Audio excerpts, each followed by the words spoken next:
Boa tarde, pessoal. Me chamo Micaele Damasio, eu sou fonoaudióloga aqui do Hospital da Cidade. E hoje eu vou apresentar um pouquinho para vocês, deixa eu só colocar aqui, sobre a avaliação fonoaudiológica da deglutição pós-extubação, estratégias para o paciente crítico. Então, inicialmente eu trago alguns artigos, né, alguns estudos, para a gente refletir um pouquinho sobre a disfagia após a intubação orotraqueal. Então, esse primeiro estudo, ele tem como título Avaliação e Classificação da Disfagia Pós-Extubação em Pacientes Críticos, né? E aí, ele fala sobre quase 60% dos pacientes submetidos à intubação orotraqueal prolongada em unidades de terapia intensiva, UTI, apresenta disfagia após a extubação e aproximadamente 50 destes aspiração pulmonar. O segundo estudo, né, que tem como título Eficácia da terapia fonoaudiológica em pacientes pós-intubação com disfagia orofaríngea, um ensaio clínico randomizado, ele fala que a intubação orotraqueal prolongada é considerada um fator de risco para a disfagia orofaríngea. A taxa de incidência de disfagia em unidade de terapia intensiva varia de 3% a 62%. Os distúrbios de deglutição após a extubação podem persistir até a alta hospitalar na maioria dos pacientes afetados e podem ser considerados um preditor, um fator, né, preditor independente de morte. Então, eu trouxe aqui essa imagem só para a gente relembrar quais são as fases da deglutição, para a gente entender como é que vai se dar, né, essa avaliação após a extubação. Então, primeiramente, o paciente faz a captação oral, seguida da mastigação, certo? Depois vai vir a formação do bolo alimentar, com o selamento palato-glosso, para que esse bolo, ele não desça antes do tempo, né, para a região de faringe. Em seguida, vai ter a propulsão lingual, com o preparo desse bolo. Após, vai vir a fase oral, junto com a fase faríngea, né, a fase orofaríngea, que a gente chama, com o selamento nasofaríngeo. Em seguida, vai ter a contração da faringe e o fechamento da epiglote para que seja protegida essa via aérea. E, por fim, a abertura do esfíncter esofágico superior. Só um resumo simples para a gente poder compreender. Então, a disfagia era definida como qualquer dificuldade, né, que o paciente tenha de levar o bolo alimentar da cavidade oral até o estômago. E a disfagia, ela não é uma doença, e sim um sintoma de uma doença, né, ou consequência de uma intervenção cirúrgica, por exemplo, podendo levar a graves complicações, como desnutrição, aspiração de alimentos e até mesmo a morte.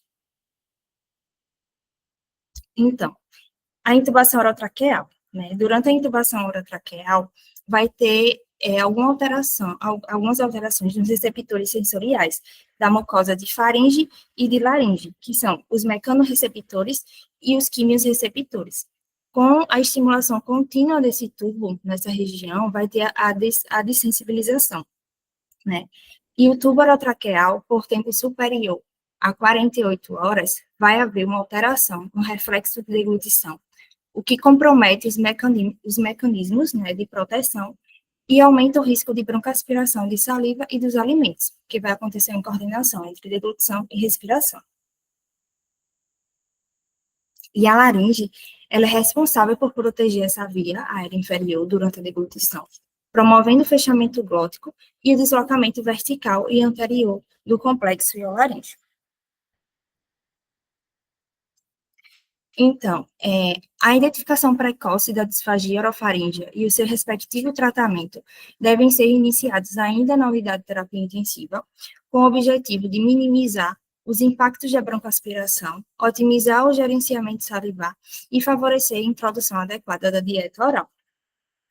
Essa avaliação da deglutição e análise do retorno à alimentação, é necessário que a gente defina um momento oportuno, né, para realizar essa avaliação e as ferramentas adequadas. E tem que ser realizada por um fonoaudiólogo especializado. Ainda não tem evidências clínicas, né, como ensaios clínicos randomizados, por exemplo, que afirmam e que definam o tempo ideal para ser realizada essa avaliação. Mas os estudos, eles já vêm discutindo qual o melhor tempo para que tenha uma melhor biomecânica da deglutição e um menor índice de broncoaspiração.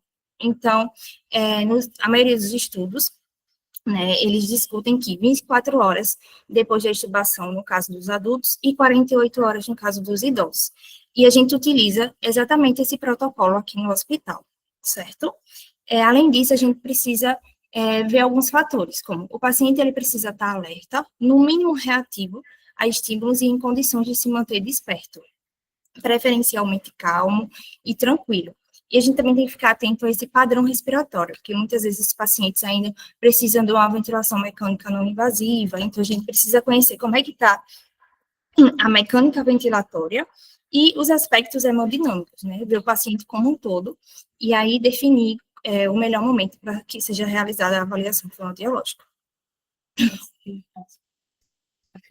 Tem. A Cleidna perguntou aqui se para a criança tem um prazo diferente, né? Aí seria já outra aula, é tudo bem diferente, é bem específico, que também ainda está sendo discutido sobre. E aí, quando o profissional, né, identifica que aquele paciente já está apto para uma avaliação fonoaudiológica, inicialmente, a gente começa com a avaliação morfoestrutural, que a gente avalia a mobilidade, força e resistência dos órgãos fonoarticulatórios, como língua, lábios, bochechas, e a mobilidade iolaringe.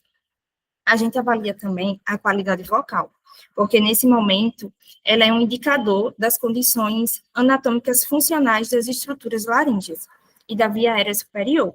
Então, após a extubação, a análise da qualidade vocal é de suma importância, né, porque a laringe ela vai participar tanto da fonação como desse processo de proteção da via aérea durante a deglutição. A gente vê também a avaliação de tosse para ver a capacidade de proteção dessas vias respiratórias e, em seguida, a gente segue para uma avaliação funcional. Esses tópicos que eu falei antes, a gente considera como uma avaliação indireta da deglutição, né, que a gente vai observar como é que está a morfoestrutura. E, em seguida, a gente vê se o paciente tem capacidade ou não de ir para uma avaliação direta, que é, no caso, a gente vai tomar a decisão se esse paciente pode ser avaliado ou não com alimentos.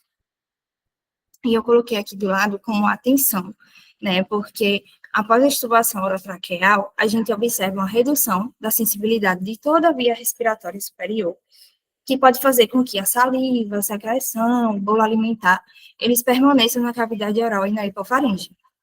E se não tiver um manejo adequado, né, não só do fonoaudiólogo, mas de toda a equipe multiprofissional, essa estase salivar ou de secreção na cavidade oral pode acontecer dessa saliva, dessa secreção, descer, né, involuntariamente, e aí para a via errada, e para a via respiratória, esse paciente broncoaspiral.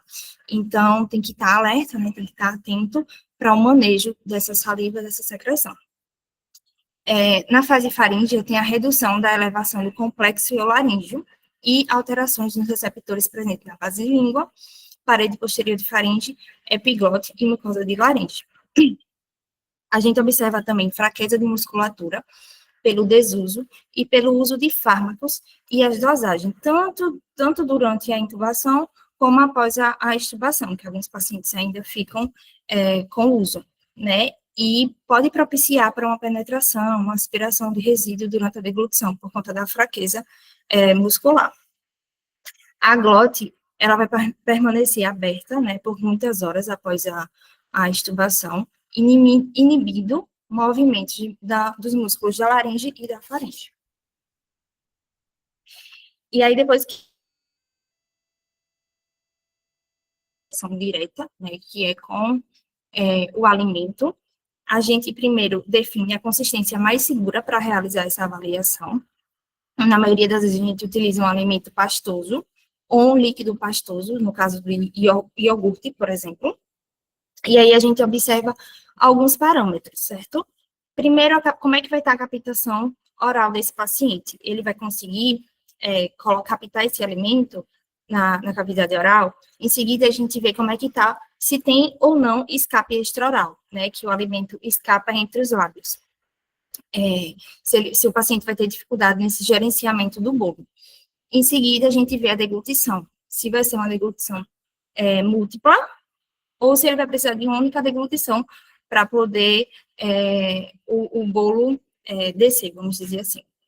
Em seguida, a gente faz a ausculta cervical com o uso do estetoscópio, e quando está ok, a gente observa a presença dos 3 sons característicos da deglutição, que são 2 cliques seguidos por um som expiratório que indica a passagem do bolo pela faringe.